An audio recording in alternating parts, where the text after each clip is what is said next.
আমার রাসূল যে কতটা মানবিক ছিলেন এবং সামাজিক ছিলেন। রাসূল তখন দেখলেন কুরবানি দাতা কম, যার কারণে রাসূল অর্ডার করলেন 3 দিনের বেশি খাইও না। তার মানে 3 দিনের বেশি খাইও না মানে গোস্তটা কি করো, গরিবদেরকে দিয়ে দাও, 3 দিনের মতো রেখে বাকিটা দিয়ে দাও। কিন্তু যখন সমাজ পরিবর্তন হলো, ইসলামী শাসন ব্যবস্থার কারণে মানুষের অর্থনৈতিক উন্নয়ন হলো, এখন রাসূল দেখলেন কুরবানি দাতা বেশি। কুরবানি দাতা কি তো গোস্ত কি ফেলে দিবে নাকি? না। এখন রাসূল বললেন তোমরা যতদিন ইচ্ছা তাকে সংরক্ষণ করে খাও।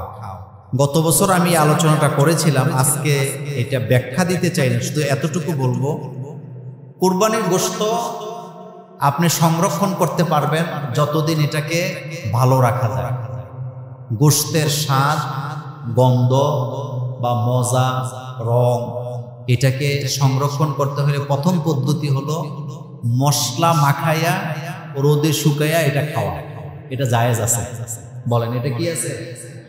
জায়েজ আছে। এটা আমাদের দেশের লোকেরা আগে করতেন, আমাদের মা বোনেরা আগে গোশতটাকে মশলা দিয়ে কি করতেন, মাখাইয়া হালকা জাল দিয়ে এটাকে কি করতেন, রোদের মধ্যে শুকাইতেন। এটা আবার আলাদা একটা কি আছে, টেস্ট, এটা আলাদা একটা মজা আছে, এটা জায়েজ আছে। নাম্বার 2, আপনি ফ্রিজে ততক্ষণ সংরক্ষণ করতে পারবেন যতক্ষণ আপনি এটা রাখতে পারেন, কোনো সমস্যা না। কিন্তু কেউ কেউ মনে করে এই বছরের কুরবানিদের গোশত দিয়ে আগামী বছর খাইতে বললে সওয়াব বেশি।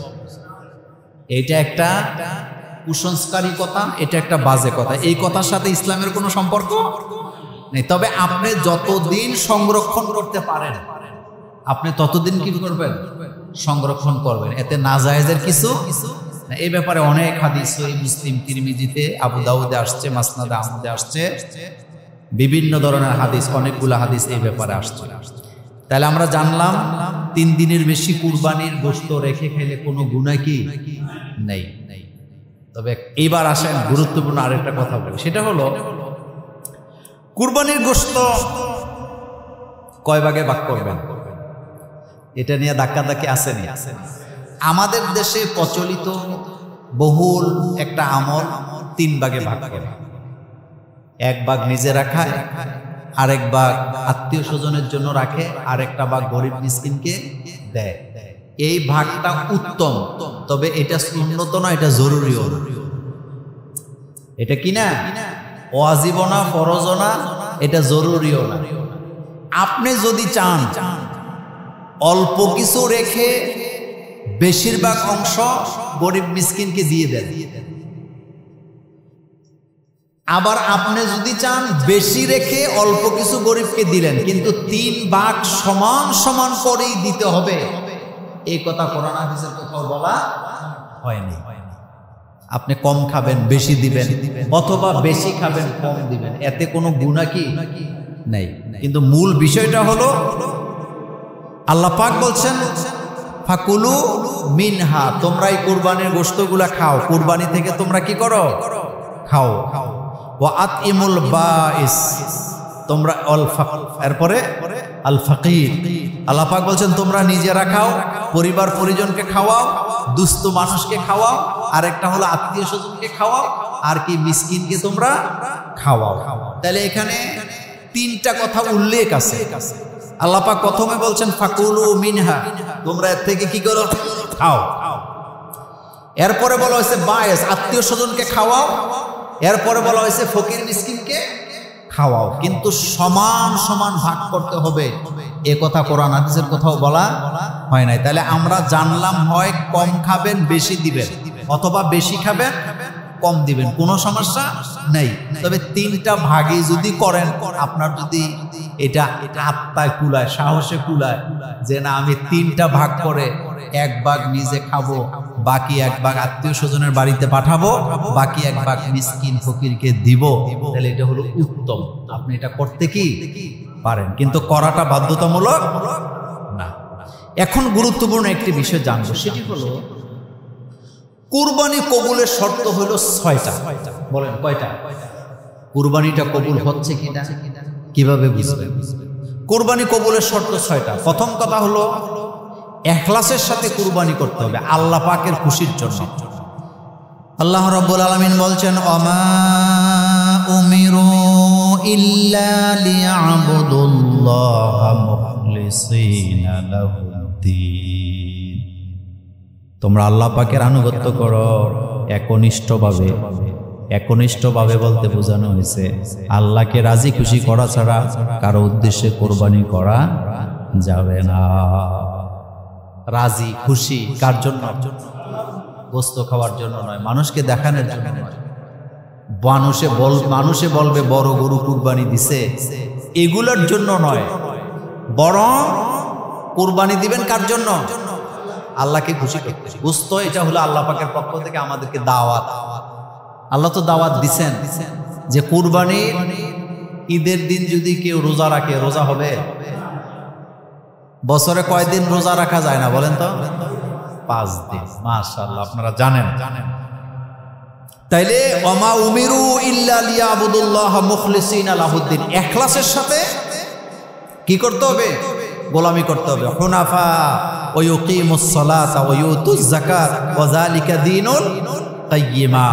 ইবাদত, নামাজ কায়েম, যাকাত, সঠিক দিন, এটাই হচ্ছে সঠিক দিন করতে হবে আল্লাহ পাকের জন্য। কুল ইন্না সালাতি ওয়া নুসুকি ওয়া মাহইয়ায়া ওয়া মামাতি লিল্লাহি রাব্বিল আলামিন। কার জন্য করতে হবে কুরবানি?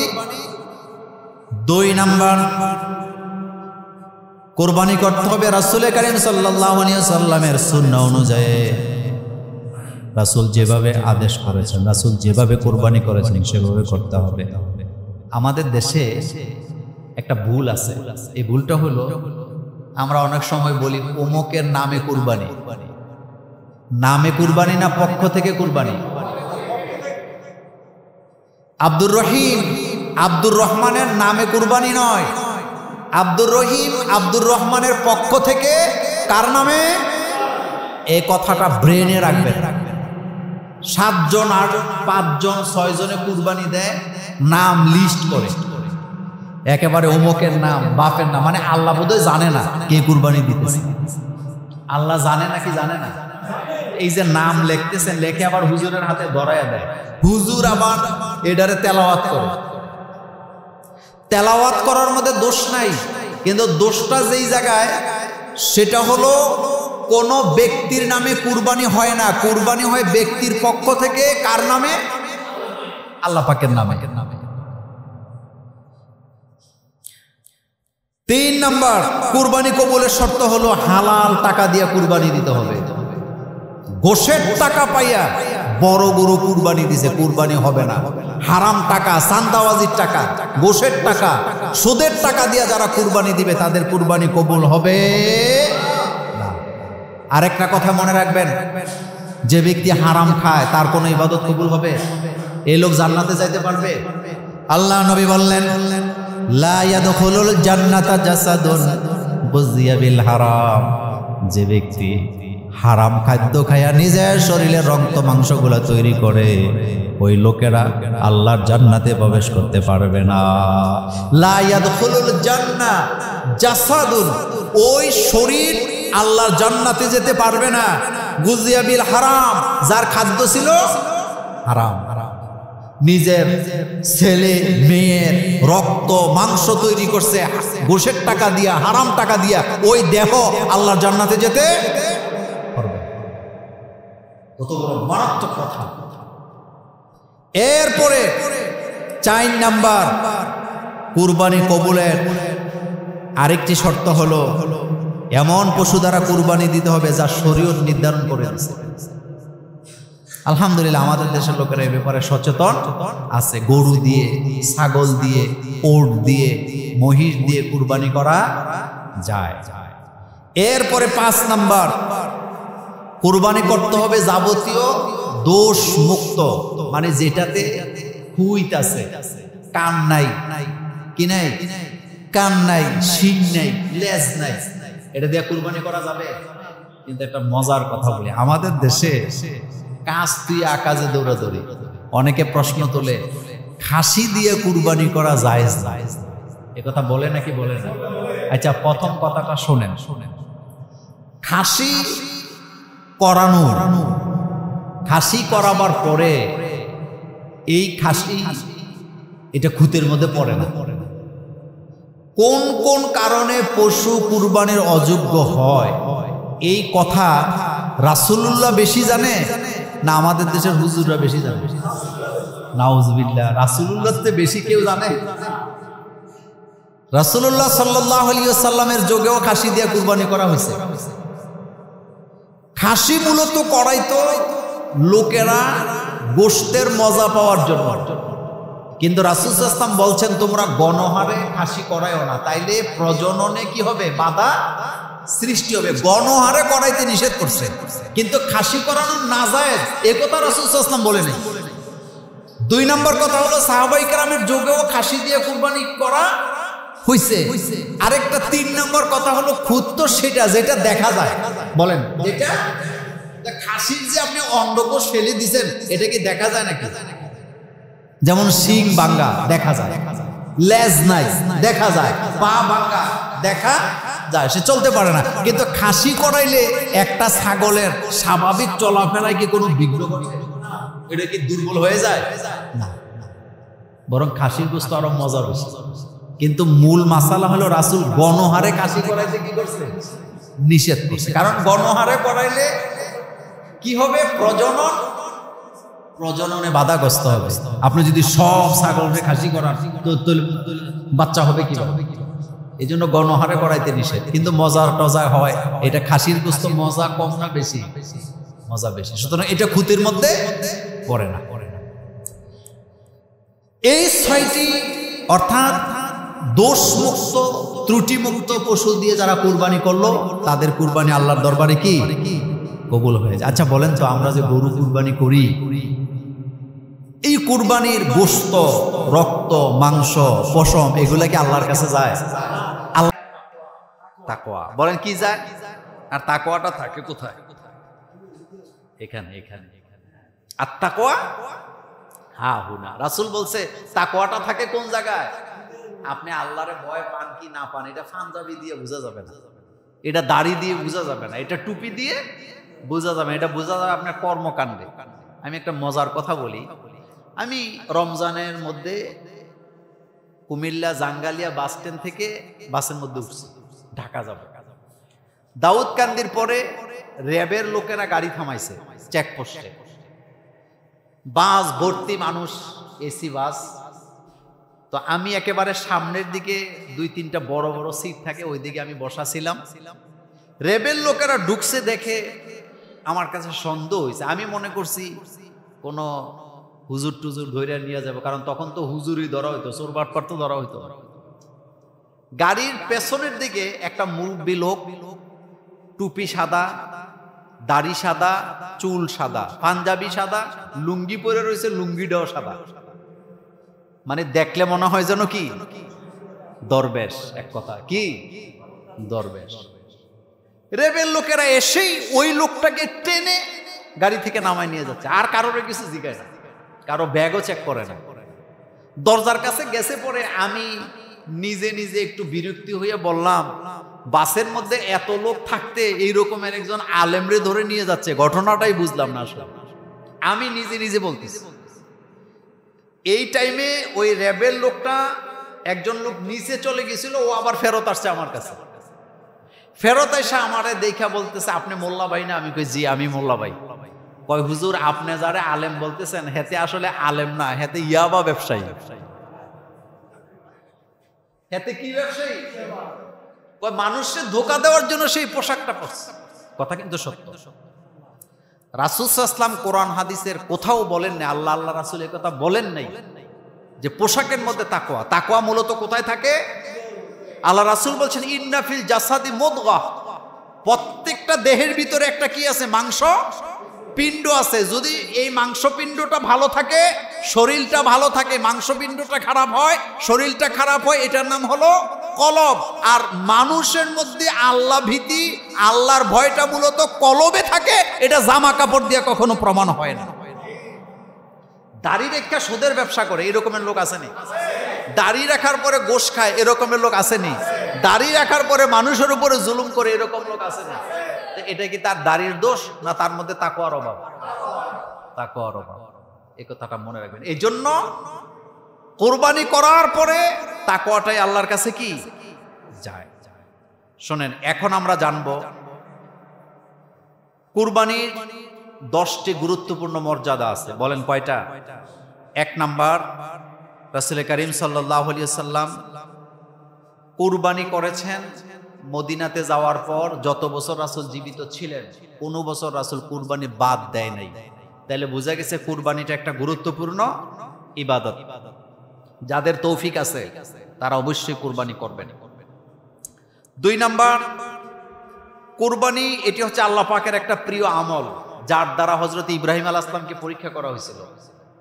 ইব্রাহিম আলাইহিস সালাম নিজের ছেলেকে বলতেছে, ইয়া বুনাইয়া ইন্নী আরা ফিল মানামি আন্নী আযবাহুক ফানজুর মাযা তারা। ও আমার ছেলে, আমাকে হুকুম দেয়া হয়েছে আমি যাতে কুরবানি করি, তোমাকে জবে করি। ফানজুর, তুমি বলো তো তোমার রায় কি? হযরত ইব্রাহিম আলাইহিস সালামের ছেলে ইসমাঈল আলাইহিস সালাম কি দৌড় দিছে কথা শুনে নাকি কথা বলতেছে? তিনি বলতেছেন, ইয়া আবাতি ফাআল, ইয়া আবাতি ইফআল, ও আমার আব্বা আপনি তাই করেন। মা তো উমার বিহি, যা আপনাকে হুকুম করা হয়েছে। সাতাজিদুনি ইনশাআল্লাহু মিনাস সাবিরিন, আপনি অবশ্যই আমাকে ধৈর্যশীলদের মধ্যে পেয়ে যাবেন। আপনি আমাকে ধৈর্যশীলদের মধ্যে পাবেন। তাহলে এই কুরবানির দ্বারা আল্লাহর নৈকট্য লাভ করা যায়। 3 নাম্বার, রাসূল করিম সাল্লাল্লাহু আলাইহি ওয়াসাল্লাম তিরমিজির হাদিসে বলেছেন, কুরবানির পশুর গলায় ছুরি লাগাইয়া জবে করার সময় রক্ত ফিঙ্কি দিয়ে বেরিয়ে মাটিতে পড়ার আগে আগে আল্লাহর দরবারে কুরবানি কবুল হয়ে যায়।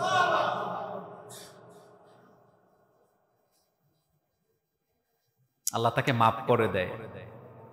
4 নাম্বার, কুরবানিটা হচ্ছে ইব্রাহিম আলাইহিস সালামের একটা গুরুত্বপূর্ণ সুন্নত। আমি ব্যাখ্যা দিতে পারবো না যেহেতু সময় নাই। 5 নাম্বার, রাসূল করিম সাল্লাল্লাহু আলাইহি ওয়াসাল্লাম ইবনে মাজায় বলেছেন, কুরবানির পশুতে যত পশম থাকে কুরবানি দাতাকে প্রতি পশমের বিনিময়ে তাকে নেক দেওয়া হবে। এজন্য সুস্থ সবল গরু বকরি দেখে কুরবানি করবেন। 6 নাম্বার, আরেকটা গুরুত্বপূর্ণ মর্যাদা হলো কুরবানির পশুকে যখন জবে করা হয় রক্ত মাটিতে পড়ার আগে কুরবানি দাতাকে আল্লাহ মাফ করে দেয়। কিন্তু কুরবানিটা হইতে হবে কার জন্য? 7 নাম্বার, প্রত্যেকটি রক্তের ফোঁটার বিনিময়ে আল্লাহ নেক দান করে। প্রত্যেকটি রক্তের ফোঁটার বিনিময়ে আল্লাহ কি দান করেন? 8 নাম্বার, রাসূল করিম সাল্লাল্লাহু আলাইহি ওয়াসাল্লাম বলেছেন, এই যানবাহনে চড়ে কুরবানি দাতা ফুলছেরা পার হয়ে চলে যাবে।